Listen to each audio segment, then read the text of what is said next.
Hi guys, Sebastian here. In this video I will be talking about how we dust and clean rooms. The purpose of this video is to help you understand what our company standards are and what our customers will be expecting from you. We're going to review what we're actually cleaning, what tools we're going to be using, how we start a room, how we finish a room, and finally how we can check our work.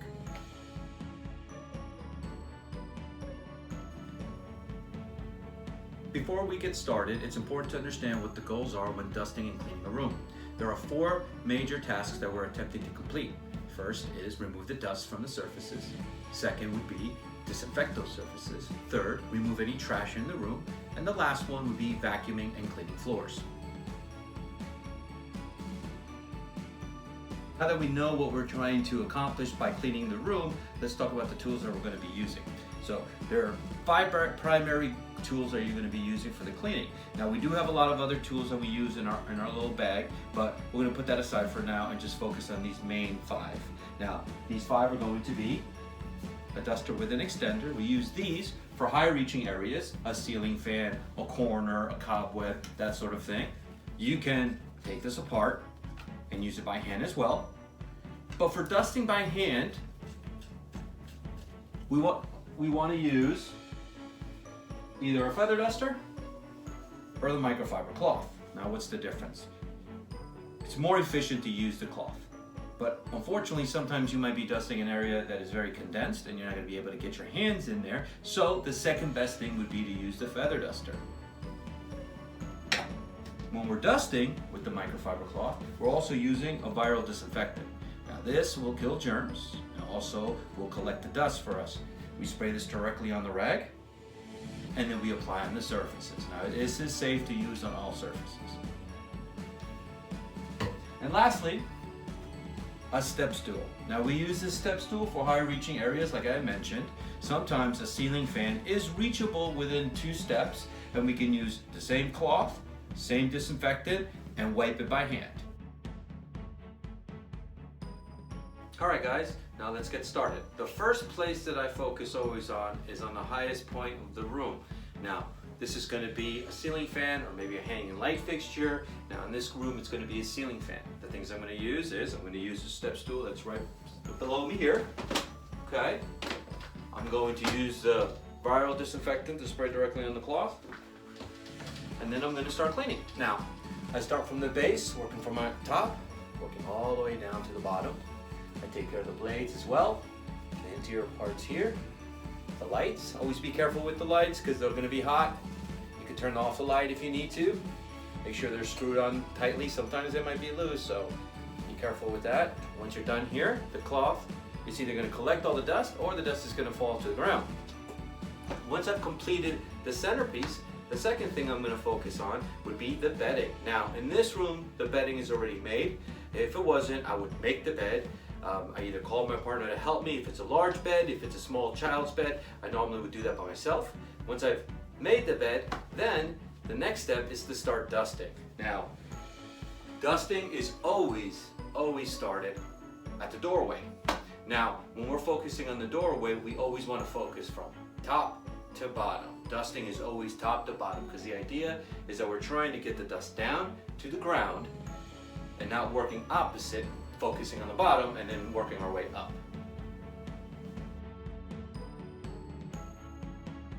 Alright guys, now that we're done with the fan and we're taking care of the bedding, now we're going to start focusing on the dusting. Now, we're going to start here in the doorway. I'm going to use this extender to get to the top corners here. Usually that's where you're going to get cobwebs. Tops up here, right? Now you could also use this for the fan as well. There's nothing wrong with that as well, okay? Now, once I've taken care of the tops, I have my cloth again, spraying that disinfectant all over it, okay? And then I'm going to start. Now, where do I start? Start on the top of the doorway. Anywhere there's borders, that's where dust is going to settle. Around these nooks and crannies here as well. And I'm working my way all the way down, essentially getting all the dust to either be on my cloth or on the floor. I do wipe doorknobs because they're always going to be dirty because people's hands touch it, as well as marks and spots and stains around that area from dirty finger. Now we're all the way down to the lower part of the door. Now, I'm going to work from this doorway and work my way all the way around the room, working top to bottom. All right, guys. Now that we've gone from the door and working our way down, we're going to run into these baseboards here. Now, the only way to clean a baseboard correctly is to wipe it down. Now, it does require for us to bend down. We wipe it, just as I said. All right? And again, from this point, I would work my way all the way back up, start working on this doorway, working all the way back down, and continuing down the line until I make that full, complete circle. All right, guys, now that we made it across this wall here, we've run into our first piece of furniture here. Now, bookshelves can be a little bit tricky, but we're gonna make it real simple. Now, the idea is this. We start from top and work our way to the bottom, okay? Now, turn that off. Oh, there we go. All right. Now, when we are dusting, we do have to lift, wipe, and place down. I like to start from one section and work all the way to the other side so I know everything has been taken care of. And at the same time, I kind of make sure that everything looks like it should be in its place, right? So again, we are holding, wiping the surface, and essentially either it's going to be stuck on the microfiber cloth or we are pushing it down to the ground so we can vacuum it up. Now when we get to the lower part, this is the complicated part. Now, most people will see this and they say, oh, well, I have to pull each book out and wipe each book. Not necessarily. Now that is something that we can do, but that would be a special occasion type of cleaning. Now normal cleaning, what we do is we use a feather duster to either, if we can't reach our hands in there because it's just too tight, we're going to use a feather duster to collect all in there, right? Just for cobwebs. But the open areas like this is what I'm talking about in terms of wiping down, right? Same thing here. Sometimes you have a little bit less space. Sometimes you have more space. Now in the lower portion, same principle. And again, working from top to bottom, essentially getting all that dust down to the ground. All right, guys, now that we've completed there, we've run into some wall decor here. Now these picture frames or anything that's hanging in the wall could have a border, and obviously that would have dust. So some people, if you're tall enough, you can reach, depending on the layout of the room, you can hand wipe these, as I'm doing right now, taking care of the surface and then the lower portion. But if you don't have the space or you can't reach, you can use a feather duster. This is a perfect tool for this. Again, top, sides, front of it, and that's it. All right, guys, shutters. All right, now on the windows, what do we do with windows? We do dust the shutters or blinds, if that's the case. We do open them up as well and wipe down the glass just for finger marks and nose prints from pets. We also wipe down the windowsill and then any border around the window. Typically you're gonna have maybe some spider webs, some dead bugs, dust bunnies, that sort of thing. So how do we wipe these shutters? Well, the first thing to do is to flatten them out. All right. And at the same time, what I like to do is kind of look at them just to make sure they're intact. Sometimes they're not intact. Sometimes they're very fragile, they're very old. If it is, you have to be very cautious with it. It's better to leave it than to try to do it and then damage it. These shutters are in good condition. So, with my cloth, using my disinfectant, all right, I'm going to start applying it. I'm going to apply from one side to the next. And I'm just basically wiping it down. And again, these little borders here, just making sure there's no dust in there.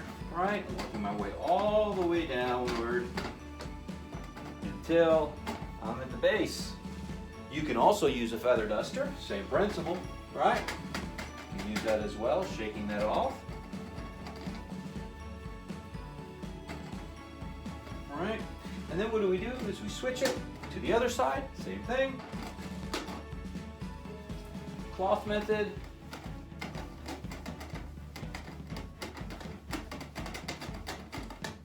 Or feather dust method.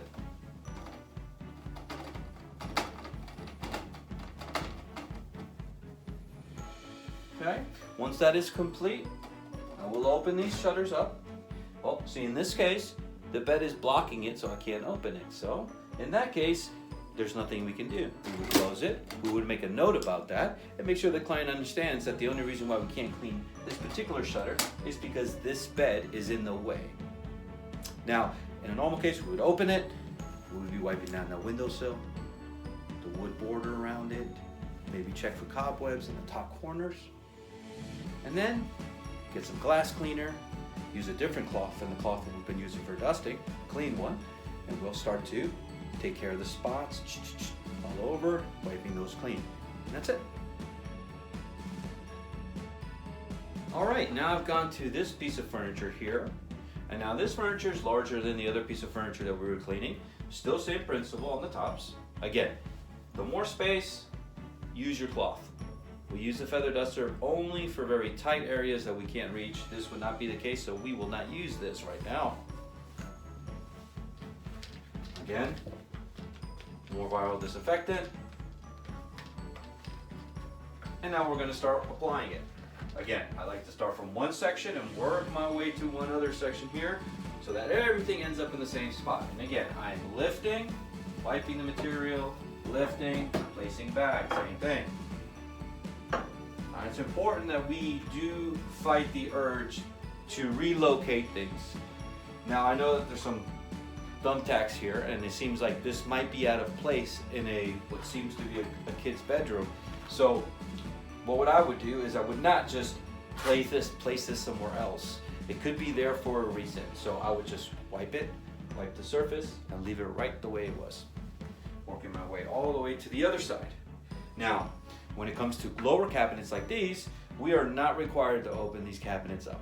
Now, on a special request, we can, but in this case, for a normal cleaning, we do not open up cabinets. We protect the privacy of our customers by not going inside closed areas.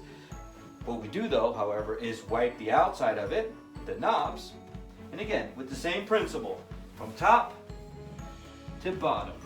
Always working from top to bottom. All right, guys, now that we finished this piece of furniture back here, we find ourselves right back to where we started. Now, the last piece here that I want you to focus on is on this light switch right here. We do wipe those light switches, we wipe them down, especially the top for dust, and it just spots and stains. It's the same principle as a doorknob. Now, once we've reached this corner, we know that everything has been completely done. We've started from this section, worked our way all the way to the room, top to bottom, all the way around until we're back in the corner that we started. Now the last thing that we need to do is just check over our work. All right, guys, now that the actual cleaning has been complete, now we have one last thing to do. Now this is very important and is very easy to do. It's checking your work. Now, it may take about 1 minute to 2 minutes of your time, but it will make a world of difference in terms of what you leave behind for the customer to see. Now, what I like to do is I like to start right at the doorway. And why? The doorway is important because the customer, the first impression they have is going to be at the doorway when they look at the room. I stand by the doorway, stand right here, and I look at the work in the same method and start and finish point as I did when I started dusting. I'll check first the fan. I will then check the bedding. From there, I'll start to look toward the doorway and look top to bottom, looking around door frames, baseboards, running my eyes across just the same way I was dusting, checking furniture, checking windowsills, checking the other pieces of furniture until I'm back in the corner that I started. At that point, I'll look at the floor to make sure the floor looks clean. I'll also make sure that any trash has been completely collected. And once I've done that, you are completely done with this room and you've done a great job.